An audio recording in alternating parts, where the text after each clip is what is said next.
नमस्कार साथियों, मैं हितेश चौहान। आज फिर से एक ऐसे व्यापार को एनालिस करने जा रहा हूँ जिसे ग्राफिक्स कहते हैं। और ये व्यापार मैं एक ऐसे व्यक्ति के माध्यम से करना चाहूँगा जिन्होंने रातों रात एक व्यापार को खड़ा किया और बहुत सारे स्ट्रगल का सामना किया। मैं एक ऐसे व्यक्ति को अपने साथ में लाया हूँ जिन्होंने भोपाल जैसे शहर में रातों रात अपना नाम कमाया और अचानक से उनका व्यापार डूबा। उन्हें चोर कहा गया, उन्हें ये कहा गया कि वो पैसा ले लेते हैं लेकिन काम नहीं करते। उनके बारे में बहुत सारी अफवाहें फैलाई गई और बहुत सारी कहानियां बुनी गई और बहुत सारे कस्टमरों को कॉम्पिटिटरों ने भ्रमित किया। आज हम एक ऐसे व्यक्ति को हमारे सामने लाए हैं जिनसे हम जानेंगे कि ऐसी क्या परिस्थितियां हुई थी कि उन्हें रातों रात अपनी दुकान को बंद करना पड़ा और ऐसा क्या हुआ था कि वो व्यापार डूब गया और उन्हें इतनी जिल्लत और इतनी बदनामियों का सामना करना पड़ा और वो एक गुमनाम जीवन जीने लगे और एकदम से मार्केट से गायब हो गए। तो आज हमारे साथ में हैं माही ग्राफिक्स के मालिक यश गुप्ता जी। तो नमस्कार सर, मैं आपका स्वागत करता हूँ। और मैं आपसे जानना चाहूँगा, पहले तो मैं ये जानना चाहूँगा कि आप हमारी ऑडियंस को एक अपना सामान्य सा एक परिचय दे दीजिए। मैं यश गुप्ता माही ग्राफिक्स का ओनर हूँ। हमारा फ्लेक्स प्रिंटिंग का काम था दानिश नगर में, वो काफ़ी अच्छा चलता था। फिर सर अचानक से ऐसा क्या हुआ? कुछ घटनाएं रहती हैं। चलिए उन घटनाओं को विस्तार से जिक्र करेंगे। जी। थोड़ा सा मैं आपके बारे में जानना चाहूंगा, इच्छा है मेरी। आप प्रॉपर शायद साहिगंज से बिलोंग करते हैं। साहिगंज। तो आपने व्यापार की स्टार्टिंग साहिगंज से ही की थी? हाँ, साहिगंज में करा था। फिर साहिगंज के ज्यादा बड़ा शहर नहीं है और काम फिर भी हम ज्यादातर होशंगाबाद या भोपाल से प्रिंट करवा के बुलवाते थे। तो मैंने सोचा एक बार भोपाल में ट्राई कर लिया जाए। फिर भोपाल ट्राई करा तो एकदम से तो यहाँ बिजनेस स्टार्ट भी नहीं कर सकते थे। कुछ जगह जॉब भी करी हैं, उसके बाद फिर धीरे धीरे करते। तो जॉब का एक्सपीरियंस कुछ बताना चाहेंगे आप ऑडियंस को? जो मैंने सबसे पहले विकास प्रिंटिंग प्रेस है गोविंदपुरा में, जब आए तो हम सबसे पहले गोविंदपुरा ही में शिफ्ट हुए थे। विकास प्रिंटिंग प्रेस पे काम करा, सैलरी भी ठीक थी और 1.5-2 महीने करा और उसके बाद लॉकडाउन लग गया। लॉकडाउन की कंडीशन तो सबको ही मालूम है। बिल्कुल सर। तो सर लॉकडाउन का टाइम का आपने कैसे सर्वाइव किया? अब लॉकडाउन के समय आपने बताया कि आप जॉब में थे, तो जॉब में आपने कैसे उन चीजों को मैनेज? जॉब में सर सैलरी तो मिली नहीं और सही बताऊं तो जो है लॉकडाउन में वहाँ गोविंदपुरा में एक परिचित मिल गए थे हमारे गांव के। उन्होंने कहा कि यदि कोई किराने के सामान की दिक्कत है, परिस्थिति तो शुरू में जब आए थे तभी खराब थी और 2 महीने से सैलरी भी नहीं मिली थी। 1.5-2 महीने ही काम करा पर सैलरी मिल नहीं पाई, उसी बीच लॉकडाउन लग गया। तो उन्होंने कहा था किराने का सामान हम घर पहुंचा देते हैं और उनने सही में जो है ज्यादा परिचित तो नहीं थे पर हमारे गांव के थे। उन्होंने किराने का सामान भी हमारे घर पहुंचाया 1.5-2 महीने तक। उसके बाद पता चला, एड देखते थे पेपर में, मोबाइल पे सब आ ही जाता था। तो MP नगर में है कालका प्रिंटर्स, तो उनसे चर्चा हुई तो कहने हम 300 रुपए रोज देंगे आपको, पर आपको आना पड़ेगा, सटा गिरा के हम काम करेंगे। तो मैं जो फिर उस समय साधन भी नहीं थे तो गोविंदपुरा से MP नगर पैदल आता था और शाम को वो हमें जो भी काम करवा लें, वो कोई ऐसा जरूरी नहीं था कि प्रिंटिंग का ही था, मजदूरी से लेके जो भी वो काम करवा ले 300 रुपए देते थे। ठीक है। तो माही ग्राफिक्स खोलने का ख्याल आपके मन में कैसे आया? माही ग्राफिक्स सही बताऊं तो माही मेरी भांजी का नाम है और भोपाल साहिगंज में भी माही ग्राफिक्स नाम से ही था। और जब भोपाल आए प्लानिंग तो थी माही ग्राफिक्स की, पर एक बार पूरा सेटअप जमाना चाह रहे थे कि कहाँ से क्या काम होगा, अपन कैसे कर सकते हैं, थोड़ा सा बैकअप। सेटअप जमाने में क्या चैलेंजेस आए आपको? सबसे बड़ी समस्या तो पेमेंट की थी कि पेमेंट कहाँ से हो। फिर मेरा एक फ्रेंड है सौरभ चौरसिया, ज्यादा परिचित वो भी नहीं है, होशंगाबाद में वो भी था, मैं भी रहा कुछ समय। उससे बात हुई कि अपन मिलके काम चालू करते हैं, पर वो बैंक में बहुत बिजी रहता था।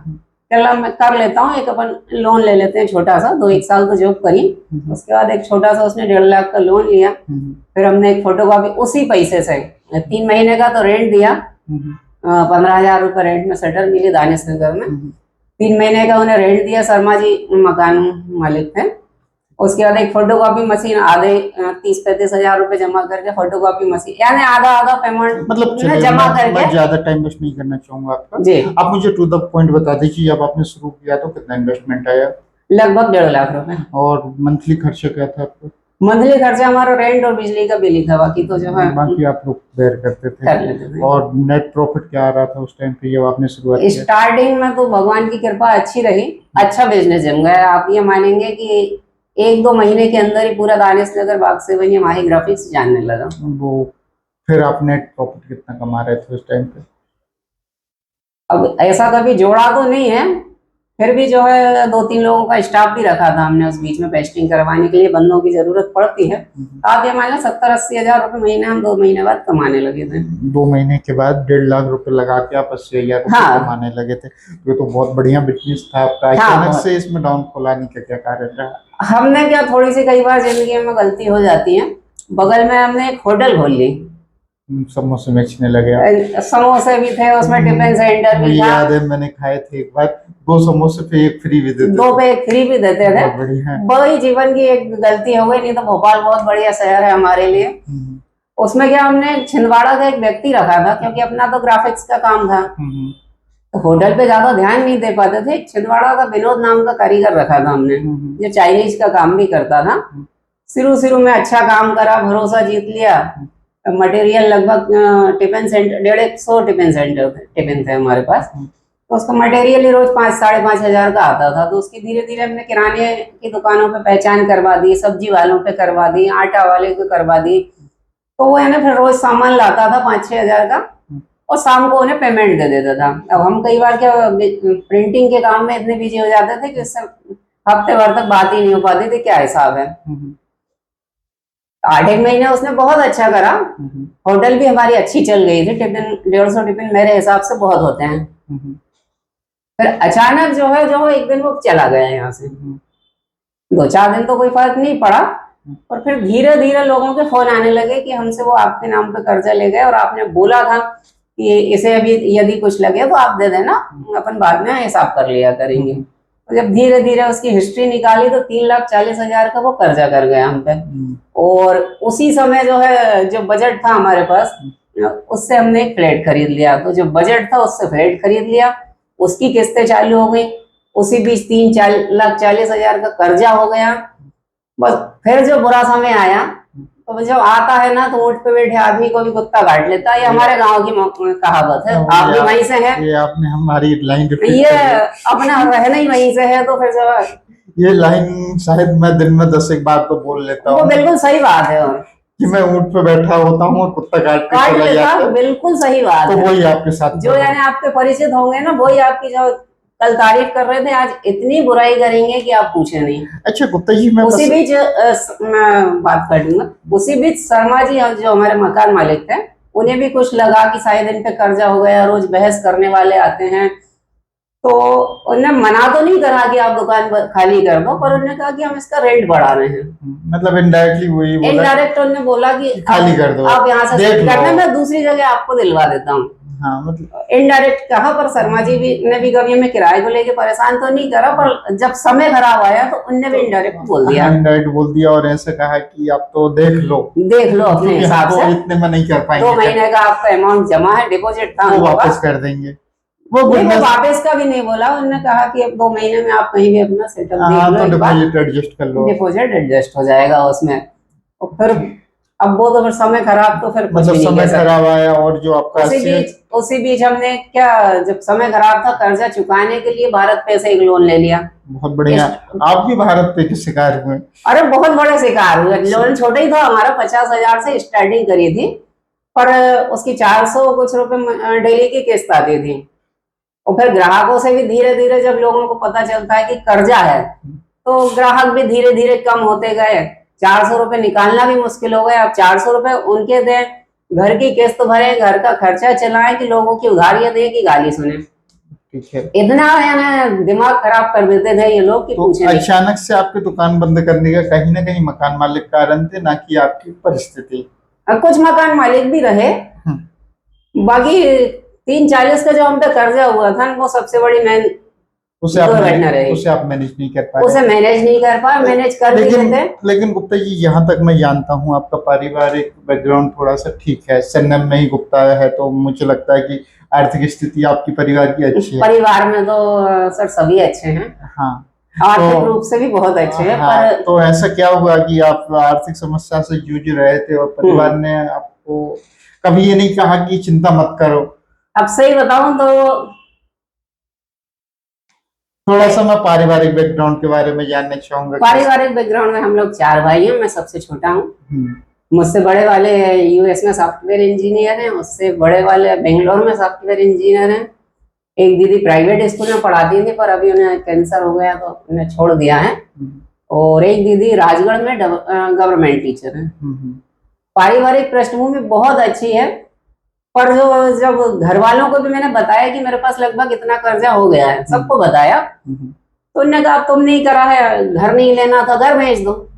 अब मेरा फिर कहना आपने है घर बेचने का प्रयास नहीं किया? घर बेचने का भी प्रयास करा पर हमने उसकी रजिस्ट्री नहीं करवा पाए थे। और नगर निगम में पता चला कि आप रजिस्ट्री करवाओ। आप रजिस्ट्री करवाने में उस समय 2 लाख रुपए लग रहे थे। अब 2 लाख रुपए यदि मेरे पास हो तो मैं लोगों के उधारी दे दूं ना, उससे अच्छा तो वो 2 लाख तो कभी ना कभी 2 लाख फिर आज तक रजिस्ट्री भी नहीं हुई। कई बार उसे सेल करने का भी सोचा, नहीं हुआ। पर एक चीज जरूर बोलना चाहूंगा, आज तक सुना आप कस्टमर के काम नहीं कर पा रहे थे, ऐसा क्या हुआ? अभी बीच में नहीं कर पा रहे थे जब से जो 30-40 काम पे कर्जा हुआ था। अब उसमें उधारी भी देना था, घर की किस्त भी दी, कई बार नहीं कर पाते थे, ऐसा हर बार नहीं होता था। लेकिन इसमें कस्टमर का क्या दोष? कस्टमर की कोई गलती नहीं है, कस्टमर की गलती नहीं है, 100% हमारी गलती है। पर कई बार क्या, जैसे कस्टमर ने पैसा दिया और उसी समय हमें किसी दूसरे को पैसा देना पड़ा, वो घर पे ही बैठा है लड़ने, तो वो पैसा कहीं ना कहीं दूसरी जगह चला गया, उसका फिर काम डिले हो गया। तो फिर आपने ऐसे लोगों को फिर कैसे टैकल किया जिनसे पैसे लिया आपने? अब कई तो फोन पे टैकल हो जाते थे, अपन लंबा टाइम बता देते थे, और कई फिर लड़ने भी आ जाते थे घर पे। तो लड़ने वालों का क्या सोल्यूशन था? लड़ने वालों का कुछ घर पे आते थे, सुना के कई बार चले जाते थे, फिर कई बार के ज्यादा बहस करते थे। तो मैं तो कोई को आज तक गाली दी नहीं, मैंने आज तक किसी को नहीं दी। पर कई बार फिर जो मेरी वाइफ है, जिसने हमेशा अच्छे समय में तो भले ही साथ नहीं दिया, पर बुरे समय में वो आज भी मेरे साथ खड़ी है। अच्छा, मतलब भाभी डंडा लेके खड़ी है। लेके तो नहीं, फिर भी जो है वो टैकल कर लेती थी कि अभी नहीं है, हम कुछ समय बाद दे पाएंगे। ठीक है, तो महिलाओं से तो कोई भी बहस नहीं करता। कई कर लेते थे उसमें भी। कहीं ना कहीं आपको ऐसा नहीं लगा कि आपको प्रोटेक्ट आपकी बीवी कर रही है, तो आपको थोड़ी सी गिल्टी फील नहीं हुआ? अब हुई, पर क्या करें, हम भोपाल में हम दोनों के अलावा है कौन? जैसे हम तो देखो यार क्षत्रिय है, हाँ। एक तरीके से कहा जाए तो अगर हमारा किसी से झगड़ा हो रहा है और अगर बीवी बीच में आ रही है, तो हम लोग तो बोलते हैं कि नहीं नहीं तू अंदर जा, हम निपट लेंगे। तो ऐसा आपने कभी फील नहीं किया कि ऐसा नहीं होना चाहिए कि बीवी सामने आए, मैं बोलूं बीवी से कि तू अंदर जा, मैं निपट लूंगा? मैंने कई बार उनसे बोला, आते हैं ग्राहक, मैं बोलता हूँ तुम मत बोलो, मैं बात कर ले रहा हूँ। पर जो वो भी क्या, झांसी की और झांसी के खून में ही लड़ाइयाँ हैं। अच्छा, तो फिर जो तो लड़ाइयाँ- और मैं क्या जो किसी को बहस करता नहीं। वो लड़ाइयाँ दूसरों तक ही रही है कि उनके जाने के बाद आपको भी नहीं नहीं सर ये सब नहीं है? नहीं, ये बिल्कुल सही बात है। बस ग्राहक आया, उससे जो भी बहस हुई, उसके बाद सब अपने अपने काम में लग जाते थे। तो भाभी ने कभी आपको ऐसा कोई टॉर्चर नहीं किया? अब परिस्थिति उसे भी मालूम थी, तो उसने ऐसा कुछ नहीं कहा। उसे मालूम है कि पैसा रहेगा तो मैं, आज भी मैं, मेरे पास कोई पैसे नहीं रखता हूँ, मेरे पास 100 रुपए भी है, तो मैं चाहता हूँ कि किसी ना किसी की उधारी दे दें या काम करवा दें। तो उन जो उधारियों का है क्या सॉल्यूशन निकाला है आपने? अब देने का मूड है या नहीं? नहीं, देने का मूड है और कुछ के काम करने का भी मूड है। और आप देखेंगे तो मेरे पास आज की डेट में 1.5 लाख रुपए का कर्जा है, और उसमें लगभग 70 लोगों के आसपास है ये। आप एक एवरेज लगाओ, 1,500, 2,000, 3,000 से ज्यादा किसी का नहीं। आपने आपका फैमिली बैकग्राउंड बहुत स्ट्रॉन्ग बताया, कभी क्या फैमिली ने सपोर्ट करने के लिए आगे नहीं आई? फैमिली से मैंने मांगा, वैसे हमारी दीदी हैं, उनसे भी जो है बातें तो हो जाती है, अच्छी होती है, पर उनसे कभी लिया नहीं, उनकी भी स्थिति ज्यादा अच्छी नहीं है। बाकी दोनों भाई बहुत अच्छे हैं, गवर्नमेंट टीचर हैं दीदी एक राजगढ़ में, वो भी बहुत अच्छी हैं, पर वो सोचती हैं कि हम ऐसे ही कुछ ना कुछ गलत करता है। उन्होंने कहा कि तुझे घर नहीं लेना था, हमसे पूछ के लेना था, और भोपाल क्यों चले गए, गाँव में ही अच्छे थे। तो फिर मैंने 1-2 बार मांगा भी उनसे, और मुझे नहीं लगता कि मैं उनसे बोलूँ कि मुझे 1.5 लाख रुपए की जरूरत है और वो ना दे पाए, क्योंकि यूएस में सॉफ्टवेयर इंजीनियर है मुझसे बड़े वाले भैया, उनका पैकेज मेरे हिसाब से 1.5-2 करोड़ रुपए का है। तो 1.5-2 करोड़ में से कभी ऐसी परिस्थितियां बनी जब आपको लगा कि मदद मिलनी चाहिए, और फिर क्या उम्मीद रही है? मदद या तो उसी समय मिल जाती है, तो जो है आज कम से कम 1.5-2 लाख रुपए। सबसे बुरा मोमेंट ऑफ योर लाइफ किस चीज में? मतलब जब आपको लगा हो कि ऐसा इससे बुरा दिन कुछ और नहीं हो सकता? थाने की घटना हुई थी, वो सबसे बुरा दिन था, और उस दिन से मैंने 90% रिश्तेदारों को, घरों को आज भी ब्लैक लिस्ट कर दिया है। थोड़ा सा बताएंगे डिटेल में? डिटेल में मैंने, एक डॉक्टर है कटारा रोड पे है, इम्पोर्टेंट नहीं है, आपको घटना बता दीजिए। घटना ये थी कि उनने मुझे 11,000 रुपए जमा करे थे, और वो 11,000 उन्हें जैसे ही दिए और शायद उस दुकान पे देके गए थे वो, और उसी समय कोई पार्टी बैठी थी जिसका मुझे पेमेंट देना था या काम नहीं करवाया, तो उसने लड़ झगड़ के वो पेमेंट हमसे ले ली कि अभी आपके पास आए हैं, आपको देना ही पड़ेगा। वो शायद रास्ता ही देख रहा हो। तो फिर उसके बाद 8-10 दिन हमारे पास कोई ऐसा काम नहीं आया कि हम उनका बोर्ड बनवा सके। 24,000 का बोर्ड था, हमने 11 जमा करे थे, बाकी वो दे देते काम करने के बाद। अब जो है 2-4 दिन तो हमने काम देखा, फिर जो है पेमेंट कहीं से नहीं आई, तो उन्हें फोन पे भी संपर्क करा कि कुछ लेटर कट गए हैं, आपकी प्रिंटिंग पे डाल दिया है और थोड़ी सी स्थिति गड़बड़ हो गई है, तो हम लेट करवा पाएंगे। उनने कहा 2-4 दिन उनने भी देखा, ऐसा नहीं कि उनकी बुराई है, उनने भी देखा, पर लास्ट में उन्होंने बोला कि या तो आप आज हमें पेमेंट दे दो या हमारा बोर्ड लगवा दो, और नहीं तो शाम को मैं पुलिस वालों को लेके घर आता हूँ। पुलिस वाले आए थे। अब पैसा वाला आदमी यदि किसी को कहे कि हाँ तुम्हें चलना है, ये 1000 रुपए की रख लो और चलना है परेशान करने आज, फिर पुलिस ने क्या किया? पुलिस वाले घर आए, उन्होंने भी यही कहा कि आप इन्हें पेमेंट दे दो। तो मैंने उनसे भी बोला कि आज तो पेमेंट नहीं फिर है। आपने पेमेंट दी कि नहीं? फिर वो पहले मैं पूरी घटना सुनाना चाहूंगा आपको 2 मिनट में। फिर पुलिस वाले आए, उन्होंने कहा नहीं आपको चलना ही पड़ेगा। तो मेरी वाइफ भी मेरे साथ गई, और उस समय मेरी बेटी है छोटी 4 साल की, वो भी आई। तो उन्होंने कहा कि आप अकेले ही चलो, इनको क्यों लेके चल रहे हो? मैंने कहा नहीं, अब वो सब चल रहे हैं साथ में, तो फिर साथ ही चलेंगे। तो वो तीनों ही मेरे साथ गए। उन्हें थाने में अब जो भी उन्होंने पहले पैसे दे दिए हों, क्योंकि बगैर रिपोर्ट के तो कुछ होता नहीं है, हो सकता उन्हें दिए हो, जो भी, वो मुझे क्लियर नहीं मालूम है। उन्हें वो बिठाया कि आप जो पैसे करो इनके। ये लगभग रात 9-9:30 बजे की घटना है। मुझे तो उन्हें एक जगह बिठा दिया, वाइफ के पास फोन था, उसने सब रिश्तेदारों को फोन लगा डाला, किसी ने मदद नहीं? किसी ने मदद नहीं करी। जबकि हमारी दीदी है, वो यदि वीडियो देख रही हो तो वो समझ जाएंगे। उनने तो ये तक कहा था कि तुम तो वहीं रहो, वहीं मर जाओ, हमें कोई तुमसे मतलब नहीं है, और आज के बाद फोन में मत लगाना। फिर क्या हुआ? फिर कैसे निकल गया? फिर यही दानिश नगर में मालवीय जी रहते हैं। हाँ, उनने वो 11,000 रुपए की मदद करी, वाइफ ने उनसे बात करी, फिर उनने करी, और फिर हम घर आए। फिर भी किसी पुलिस वाले को भी ये हक नहीं है कि जो वो वैसे पुलिस वालों को तो बहुत सारे हक नहीं है, हक नहीं है, पर वो क्या करते हैं। सीधी भाषा में बोलूं तो पुलिस वाले जो कुत्ते ही होते हैं, वो नहीं, कुत्ते हैं। थोड़ा सा ऐसा ये शब्द भले में आपको लग रहा हो कि नहीं बोलना चाहिए, ये चीज मैं थोड़ा सा एक्सेप्ट नहीं करूंगा, क्योंकि इसमें मेरे परिवार के भी बहुत सारे हाँ, सब पुलिस वाले खराब नहीं होते, मैं वो नहीं कहूंगा। मैं ऐसे आप शब्दों तो फिर विरोधी करूंगा, लेकिन हाँ, पुलिस कई बार बहुत निर्दयता करती है और थोड़ी सी तानाशाही बताती है। उस समय उसमें नो डाउट जो उनके काम नहीं होते वो भी करती है, जिससे कि उनकी सत्यनिष्ठा पे क्वेश्चन मार्क लगता है। मैंने भी कई बार महसूस किया है। उस समय भी कई बार, जैसे मेरी छोटी सी बेटी की आंखों तक में आंसू आ गए थे उस दिन। हाँ, 2 साल, 4 साल की बेटी है, उसे भी लेके गए। अब घर में उसे अकेला तो नहीं छोड़ सकते थे ना। मतलब पुलिस वाले 4 साल की बच्ची, आपके वाइफ और आपको लेके गए? ठीक है। और वो जो भी डॉक्टर थे, मुझे नहीं लगता कि उनके लिए 11,000 रुपए महीने इतने, बात अमाउंट की नहीं है, बात अब वो जो भी है वो जो सही भी है, रही तो मैं नहीं कहूंगा। चलिए, तो ऐसी घटनाओं का भी आपने सामना करते हो? ऐसे कोई रिश्तेदार जिन्होंने आपके साथ में कभी कुछ गलत किया हो, अमाउंट मांगा हो आपने और नहीं दिया हो? अब मेरे हमारे मौसा जी हैं सुजालपुर में, नाम तो नहीं लूंगा, पर उन्हें एक बार मिले थे कि कभी कुछ ऐसा जरूरत लगे तो एक बार फोन लगा लेना। तो मैंने उन्हें एक बार फोन लगाया, क्योंकि 15-20 दिन काम नहीं आया था, तो घर की किस्त तो भर नहीं था, बैंक वाले घर खड़े हैं नहीं। तो मैंने उन्हें फोन लगाया कि मौसा जी मुझे 18,000 रुपए की जरूरत, 17,000 रुपए मांगे थे मैंने, 17,000 रुपए की जरूरत है। गवर्नमेंट टीचर है, मौसी भी टीचर है, व्यवस्थित सब कुछ अच्छा है उनका यही कहना था कि मैं ऑनलाइन नहीं चलाता हूँ, तो मुझे 5-10 मिनट से फोन लगा लो, यदि कहीं से हुआ तो मैं करवा दूंगा। 5-10 मिनट बाद मैंने उन्हें फोन लगाया, तो फोन ही नहीं उठाया। मैं समझ गया कि पेमेंट देने के मूड में नहीं है, डायरेक्ट मना कर सकते थे। आधे घंटे बाद मेरी दीदी का फोन आया। मेरी 2 दीदी हैं, पर मैंने आज से, भांजी भी मेरी 3 है, पर मैं खाने वाली घटना से मेरी एक ही दीदी बची है, एक ही भांजी है, बाकी इस समय कोई रिश्ता रखता भी नहीं हूँ ज्यादा। तो ऐसी घटनाएं होती है सर, होती है मौसा जी, लेकिन रिश्ते तोड़े नहीं जाते, आप समझिए। रिश्तेदार पैसे देने के लिए, रिश्तेदार होते मदद करने के लिए कभी ना कभी तो कर देना चाहिए यदि स्थिति है। सर, हमारे और आपके डाउनफॉल में एक ही अंतर रहा है, मैं बार-बार कहता हूं, हमने किसी से मदद नहीं मांगी। मैंने ज्यादातर मांगी, पर जो मिली नहीं। तो हमें एक कॉन्फिडेंस है कि हम मदद मांगते तो शायद मिल जाती, शायद नहीं मिल जाती, 100% मिलती, लेकिन हमने मदद नहीं मांगी। हमें इस बात का कॉन्फिडेंस है कि हमने अपना सब कुछ बर्बाद किया, लेकिन हम मदद मांगने किसी के पास नहीं गए।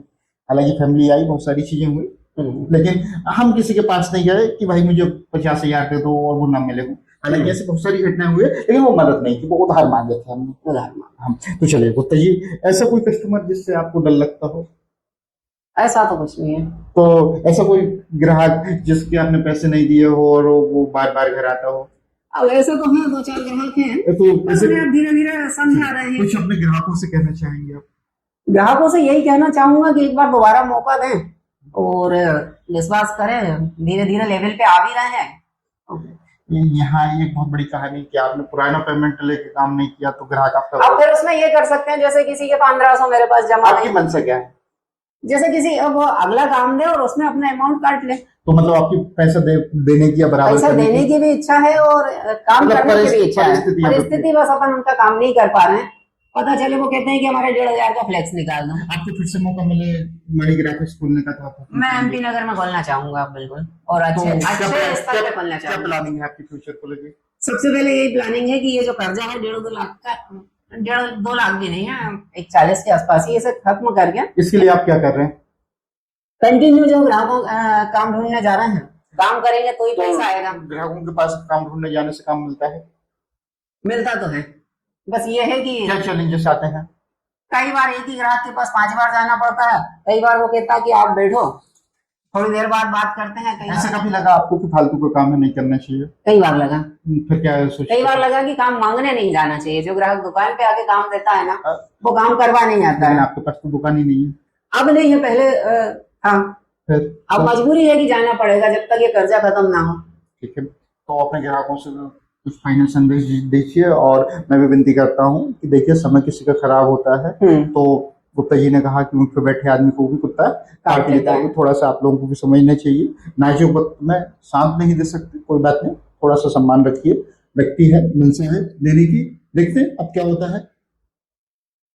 और इसी के साथ में मैं गुप्ता जी आपसे विदा लेने का इच्छा रखूंगा। और जैसा कि मैंने कहा कि मैं हर उस व्यक्ति को आपके हमारे चैनल पे लाऊंगा जो किसी कारण से अचानक से गायब हो गया, विपरीत परिस्थितियां आई, वो अपनी बात रखे, अपने तथ्य रखे और चीजों को अवगत करें। तो ऐसे सीरीज में मैं बहुत सारे लोगों को लाने वाला हूँ। आज गुप्ता जी हमारे साथ थे, इसी के साथ मैं आपसे विदा लेना चाहूंगा। Thank you. मुझे क्या डर लग रहा था कि कहीं बंद ना हो जाए। अच्छा।